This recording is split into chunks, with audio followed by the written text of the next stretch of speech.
السلام علیکم ورحمۃ اللہ وبرکاتہ۔ العروۃ الوثقی قرآن اکیڈمی میں آپ سب کا استقبال ہے۔ نحمدہ ونصلی علی رسولہ الکریم، اما بعد، فاعوذ باللہ من الشیطان الرجیم، بسم اللہ الرحمن الرحیم۔ رب اشرح لی صدری ویسر لی امری واحلل عقدۃ من لسانی یفقہوا قولی۔ سورہ بقرہ آیت نمبر 197 198۔ سب سے پہلے ہم ان آیات کی تلاوت کریں گے اور پھر اس پر انشاءاللہ غور و فکر کریں گے۔ اعوذ باللہ من الشیطان الرجیم، بسم اللہ الرحمن الرحیم۔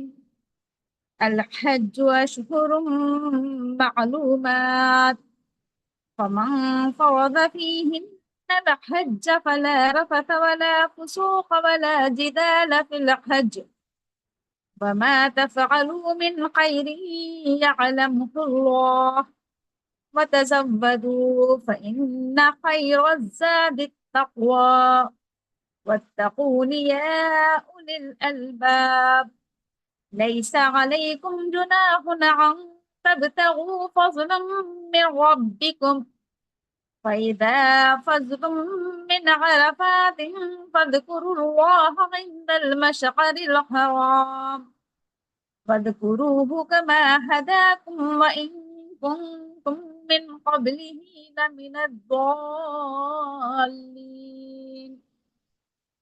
یہ تھی سورہ بقرہ کی آیت نمبر 197 198 کی تلاوت۔ اب آئیے اس کے الفاظ معنی دیکھتے ہیں، اس کے الفاظ کے معنی پر غور و فکر کرتے ہیں۔ تو سب سے پہلے ہمارے سامنے ہے الحج۔ اس کا روٹ ورڈ ہوتا ہے ہا جیم جیم۔ اس کا لغوی میننگ تو ہوتا ہے ارادہ کرنا، قصد کرنا، اور اصطلاحی میننگ حج کرنا۔ اس کے بعد یہ اشہر، یہ جمع ہے شہر کے، شہر کہتے ہیں مہینے کو، شہر ایک مہینہ، اشہر مہینے، منتھس۔ اس کے بعد یہ معلومات، یہ جمع ہے معلوم، کا روٹ ورڈ ہے اس کا عین لام میم۔ اس کا میننگ ہوتا ہے جو پہلے سے معلوم ہو، جس کا علم ہو، مشہور و معروف ہو، متعین ہو۔ اس کے بعد فا تو، من جو، فرضا اس نے فرض کیا، اس نے لازم کیا، ٹھیک ہے، فرض کرنا، لازم کرنا۔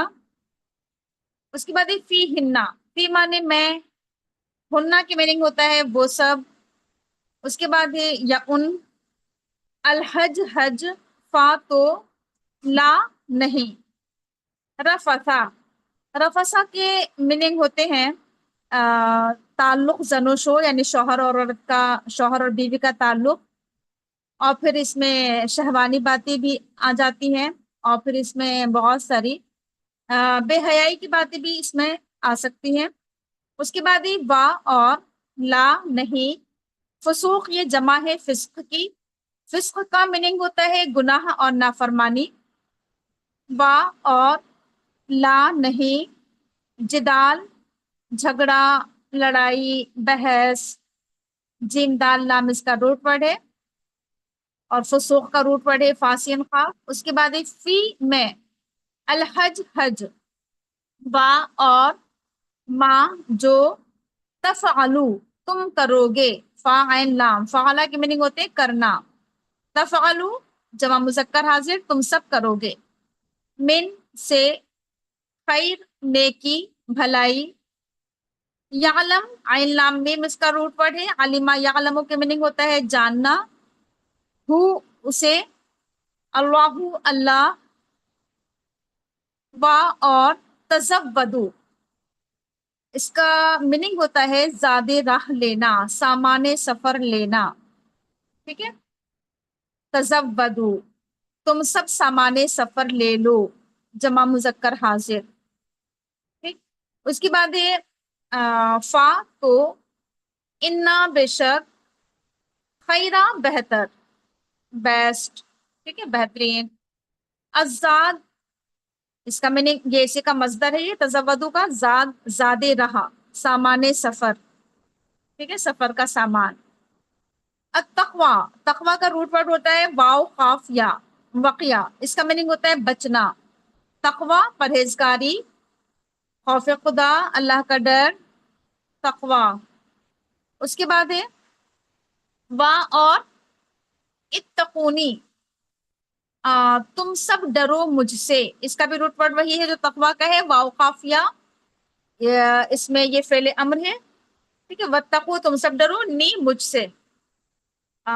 اچھا اس کے بعد یہ یا اول الالباب، یا عربی میں یہ حرف ندا ہوتا ہے، یعنی کسی کو پکارنا، آواز دینا، بلانا. تو یا اے اولی، اس کا میننگ ہوتا ہے جسے ہم کہتے ہیں نا اولو الامر، اولو الالباب. تو اولی یعنی صاحب، صاحب والا. جیسے یہاں پر ہے الباب، تو الباب کا میننگ ہوتا ہے عقل. ٹھیک، اولو الالباب کا میننگ ہو جائے گا عقل والا یا صاحب عقل. ٹھیک ہے، اولو الالباب عقل والے، صاحب عقل. یہ ہیں اس کے الفاظ معنی آیت نمبر 197 کے.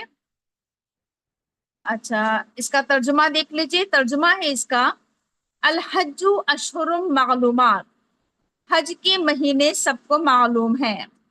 فمن فرض فیہن الحج، تو جو شخص ان مقرر مہینوں میں حج کی نیت کرے، فلا رفث ولا فسوق ولا جدال فی الحج، اسے خبردار رہنا چاہیے کہ حج کے دوران اس سے کوئی شہوانی فعل، کوئی بدعملی، کوئی لڑائی جھگڑے کی بات سرزد نہ ہو. وما تفعلوا من خیر یعلمہ اللہ، اور جو نیک کام بھی تم کرو گے وہ اللہ کے علم میں ہوگا. وتزودوا فإن خیر الزاد التقوی، اور تم سب سفر حج کے لیے زاد راہ ساتھ لے جاؤ.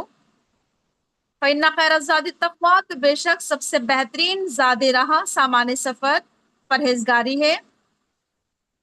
واتقونی یا اولی الالباب، پس اے ہوش مندو، اے دانش مندو، میری نافرمانی سے پرہیز کرو، مجھ سے ڈرو. یہ تھے آیت نمبر 197 کے الفاظ معنی اور اس کے ترجمہ. اب آئیے اس آیت پر تدبر کریں گے، غور و فکر کریں گے کہ اللہ تعالیٰ اس آیت میں ہمیں کیا احکامات و تعلیمات دے رہے ہیں. تو سب سے پہلے تو ہمارے سامنے ہے الحج اشہر معلومات، حج کے مہینے معلوم ہیں، معروف ہیں، مشہور ہیں. جیسا کہ ہم سب جانتے ہیں کہ اسلام کا 5واں اہم رکن حج ہے. جو 5 ارکان ہیں نا اسلام کے، کہ کلمہ توحید ہے، نماز، روزہ، زکوٰۃ، تو اس میں آخری جو پلر ہے، جو آخری رکن ہے وہ ہے حج. اور حج کے تعلق سے ہم سب جانتے ہیں کہ اللہ کے رسول نے کہا ہے کہ جو اس راستے کی استطاعت رکھتا ہو، یعنی جس کے پاس پیسہ بھی ہو، جس کے پاس صحت بھی ہو، تو اسے چاہیے کہ وہ حج کرے. اس پر حج لازم ہے، فرض ہے. اچھا اب دیکھیے کہ حج کن دنوں میں کیا جائے. قرآن کریم میں اس کی وضاحت کی جا رہی ہے یہاں پر، کیونکہ آپ تھوڑا سا اس سے پہلے اگر آپ غور و فکر کریں کہ حضرت ابراہیم علیہ السلام نے دعا کی تھی کہ وَأَرِنَا مَنَاسِكَنَا، اے اللہ تعالیٰ تو ہمیں حج کے مناسک سکھا دے، بتا دے، دکھا دے. تو اللہ تعالیٰ نے بتایا قرآن کریم میں کہ حج کے مہینے، حج کا طریقہ، حج میں کیا کریں کیا نہ کریں، کیا سامان لے کر جائیں، اس پر تفصیل سے اس میں بات کی گئی ہے. تو دیکھیے عبادت، اللہ تعالیٰ نے ہمیں عبادت کے لیے پیدا کیا ہے، اور عبادت ہم کس طرح سے کریں یہ بھی اللہ تعالیٰ نے ہمیں بتایا ہے. قرآن و حدیث میں ہمیں بتایا گیا ہے کہ ہم عبادت کس طرح سے کریں. ایسا نہیں ہونا چاہیے کہ ہم اپنے مرضی سے جیسا چاہیں عبادت کر لیں، ہم جس طرح سے چاہیں نماز پڑھ لیں، روزہ رکھ لیں، زکوٰۃ دے لیں، حج کر لیں. یہ مناسب نہیں ہے. عبادت کا طریقہ بھی وہی صحیح ہے جو قرآن و حدیث کے مطابق ہو، جو اللہ اور اس کے رسول کے احکامات کے مطابق ہو، وہی طریقہ درست ہے، قابل قبول ہے. تو یہاں پر کہا جا رہا ہے کہ حج کے مہینے سب کو معلوم ہے. حج کے مہینے معلوم ہیں، معروف ہیں، مشہور ہیں. دیکھیے حج ایسا نہیں ہے کہ ہم سوچیں کہ ہم کسی بھی مہینے میں جا کر حج کر لیں، بس حج کی نیت کریں، احرام باندھیں اور حج کر لیں. ایسا نہیں ہے، بلکہ حج کے اللہ تعالیٰ نے مہینے مقرر کر دیے ہیں، متعین کر دیے ہیں. حج کی نیت یا حج کے ارادے سے انسان شوال کے مہینے سے سفر شروع کر دیتا ہے. شوال کے مہینے سے وہ حج کے لیے سفر حج پر نکلتا ہے وہ، اور پھر ذی الحج کے مہینے تک ہے نا اس کا سفر حج کیا ہوتا ہے، مکمل ہوتا ہے.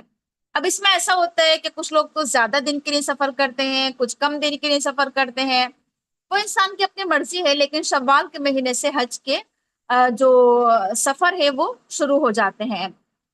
اچھا، اب اس میں یہ ہے کہ حج کے دن بھی مقرر ہیں، متعین ہیں، ہے نا. ذی الحج کی جو تاریخیں ہیں وہ بھی مقرر و متعین ہیں. تو اسی کا یہاں پر ذکر کیا جا رہا ہے کہ حج کا وقت اللہ تعالیٰ کی طرف سے مقرر بھی ہے، متعین بھی ہے، اور معلوم بھی ہے، معروف بھی ہے، مشہور بھی ہے.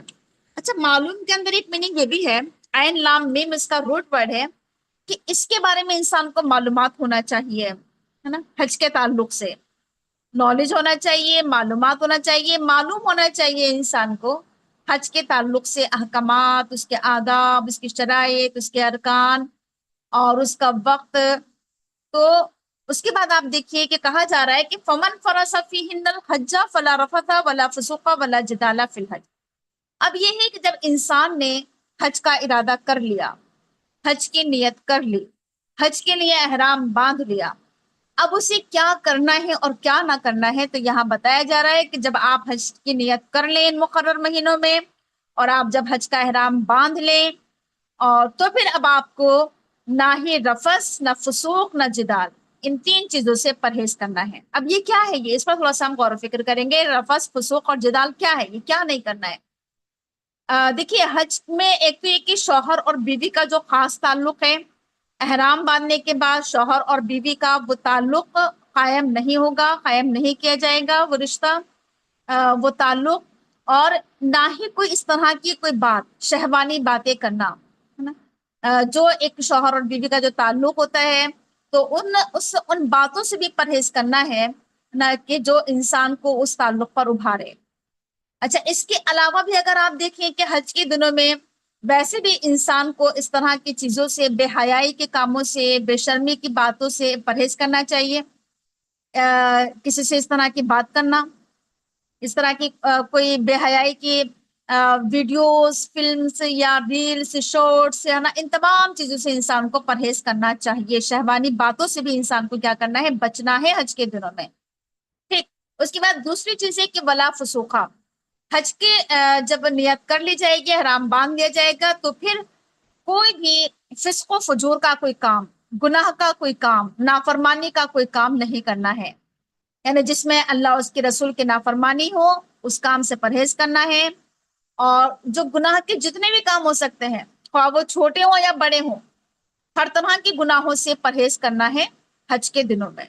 ویسے بھی انسان کو چاہیے کہ اللہ کے نافرمانی سے بچے، ویسے بھی انسان کو چاہیے کہ وہ گناہوں کے کاموں سے احتراز کرے، لیکن حج کے دنوں میں خصوصی طور پر اسے اور بھی زیادہ احتیاط کرنا ہے کہ اس سے کوئی بھی چھوٹا یا بڑا گناہ نہ ہو. بہت زیادہ انسان کو اس میں احتیاط برتنی ہے.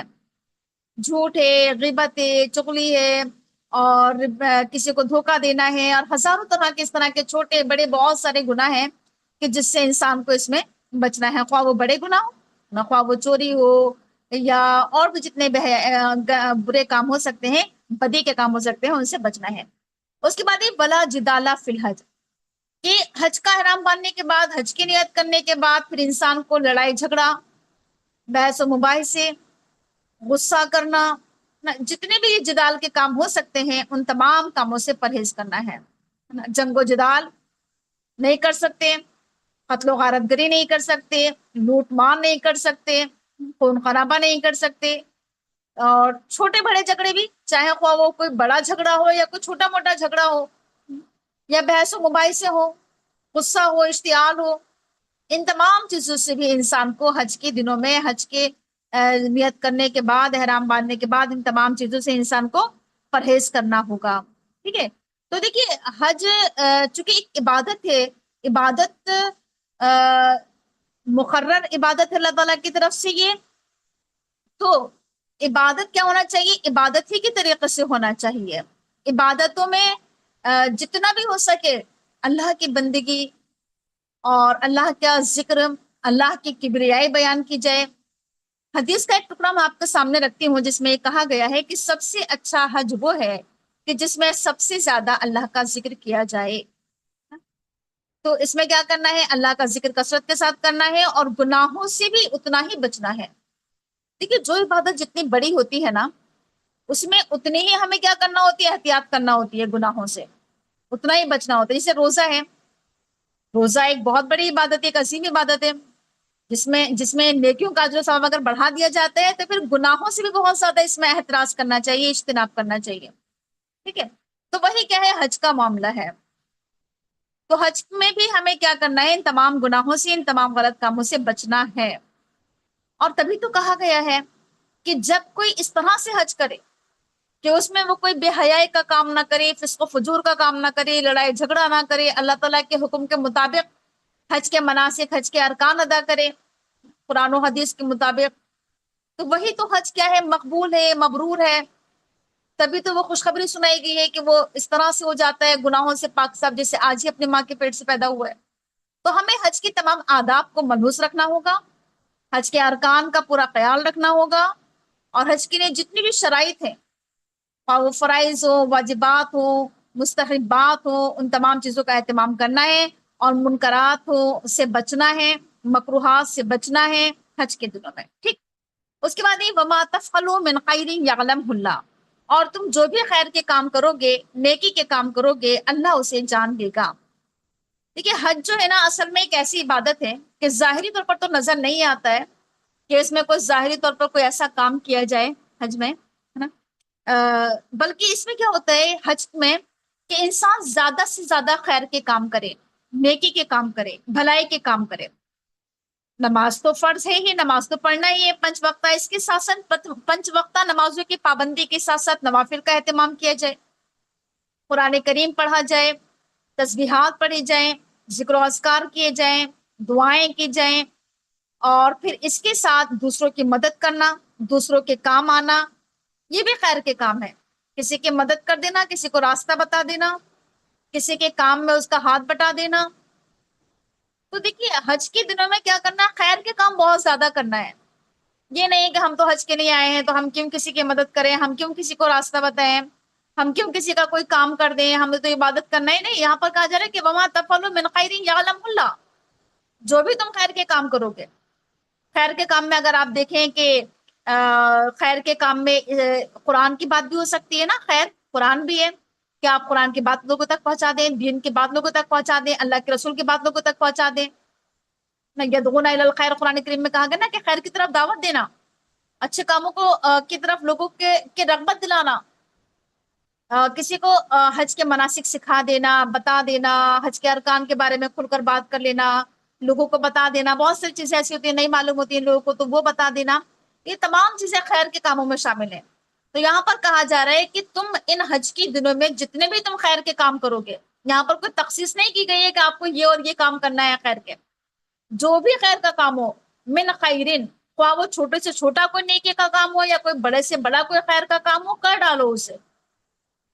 اور کس لیے کرو؟ یعلم اللہ، اس لیے نہیں کہ ہم آ کر حج سے واپس آنے کے بعد ہم تذکرے کریں کہ ہم نے اتنے لوگوں کی مدد کی اور ہم نے راستہ بتایا اور ہم نے اتنے لوگوں کا وہاں پر کھانا ہم بنایا کرتے تھے، ہم کپڑے دھو دیا کرتے تھے، یا ہم نے یہ کیا اور وہ کیا۔ نہیں، تذکرے کرنے کے لیے نہیں، بیان کرنے کے لیے نہیں، یعلم اللہ، اللہ کے لیے۔ آپ نے وہاں پر یا ہم نے وہاں پر جو کچھ بھی کیا، اللہ کو معلوم ہے کہ ہم نے کیا کیا، اور بس کافی ہے کہ اللہ کو معلوم ہے۔ اب ہمیں کسی کو بتانے کی ضرورت ہی نہیں کہ ہم نے وہاں پر کیا کیا نیکی کے کام کیے ہیں۔ ٹھیک ہے، کسی کی ہم نے کوئی مدد کر دی، کچھ بھی کیا ہم نے، تو کیا ہے؟ اللہ کے لیے کرنا ہے۔